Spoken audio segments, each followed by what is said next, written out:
Okay, this video, making another one already. This one is for the conservative members of Congress. Are you stupid? Are you really this stupid? Or something you know that you're not telling us together? You're either a completely moronic or you have a dastardly plan that I don't want to know. Because here's the situation: we need to tax the rich. The situation, I just saw this DVD, seemed to explain things pretty well. Basically, American workers have been doing more and more for less and less pay. Wages have been flat since the 1970s, have not rose at all. Our productivity is higher than ever, but people are working longer and harder and getting paid less and less for that productivity. Now, if you're a corporate owner and you are planning to get out while the getting's good, right before our country collapses into calamity, then I guess you might know what you're doing.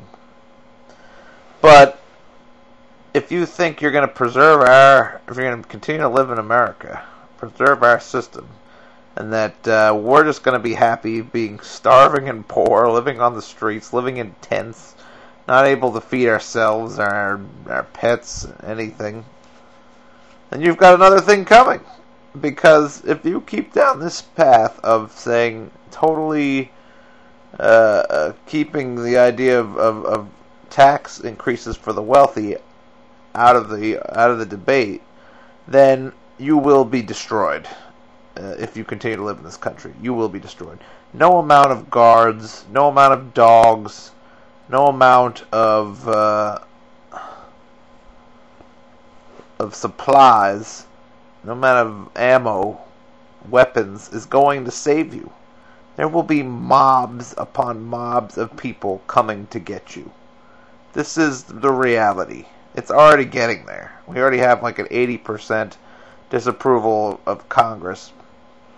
And people are getting fed up. And you can right the ship now, but it's time to pay the piper a little bit. This system doesn't work when you squeeze and squeeze and squeeze the poor. You can't just keep doing that. It doesn't work like that. See, remember what Henry Ford said? Henry Ford, if you go back, was the first businessman to understand that if he wanted to have a successful business, then, or if the system was going to be successful, then you'd have to pay the employees enough money to buy the products that they're making. It's very simple concept. And that was why reforms were put in place, so that people made a minimum wage, and that they had a certain amount of time off, and make sure that they had the opportunity not only to buy those things, but to enjoy those things. Well, we're getting to a situation where you're basically attempting to put Americans into a position of slave labor. And we're not going to put up with it. There's going to become a time of desperation when it becomes clear that this method of tax cuts and spending cuts does not work. I mean, I've already gone over this several times. The trickle-down theory is bogus. It does not work. If you want to save America, here's the thing you got to do. You either have to raise taxes on the wealthy, and raise taxes and spend a little bit. I mean, the spending cuts. I mean, they're not all bad. I certainly would love to see the defense spending get cut, and maybe there's definitely some pork, or well, not pork, but the Homeland Security, Department of Homeland Security. What do we need this for? That's gone. No more of this. I think terrorism is going to be one of our bigger problems in the near future. I think we would be better off resolving the debt crisis than the terrorism crisis, which hasn't really reared its ugly head since September 2001. So, how can you resolve the problem? Well, You either tax the rich, or you do some kind of value-added tax like the Europeans do, or you do a financial transactions tax. This is the answer. But you need to do something. I mean, we've already been downgraded, and we're headed in desperate, even people, anyone who understands the system of capitalism would understand that we can't continue to live on a debt cycle forever.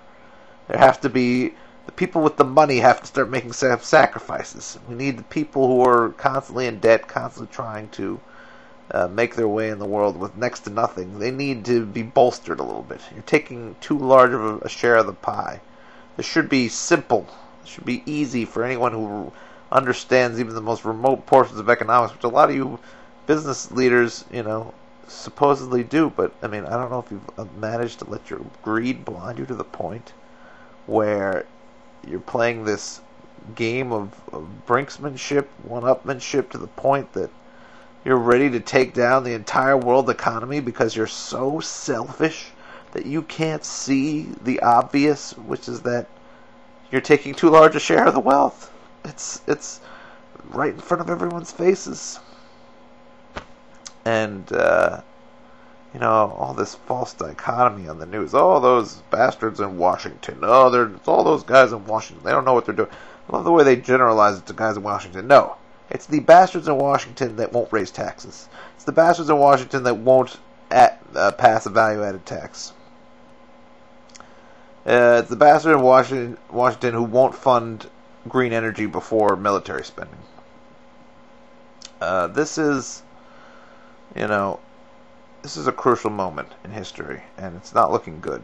The way we're headed right now, with the undue influence that lobbyists have, corporations have, we're headed down a path of complete and total destruction, driven by nearsighted greed. And if you people, you leadership, don't wake the hell up within the next, month or two, at minimum, things are only going to get worse, and you will be responsible for the death of America. And you'll have a good number of poor, starving, desperate people beating your door down in short order. So do yourselves a favor. You want to preserve the system of power that you've managed to rise to supreme levels within, then you do yourself a favor and you stop playing around, and you make some real reforms, and you help get us out of this situation before it all comes crashing down. Because if it does, it's not going to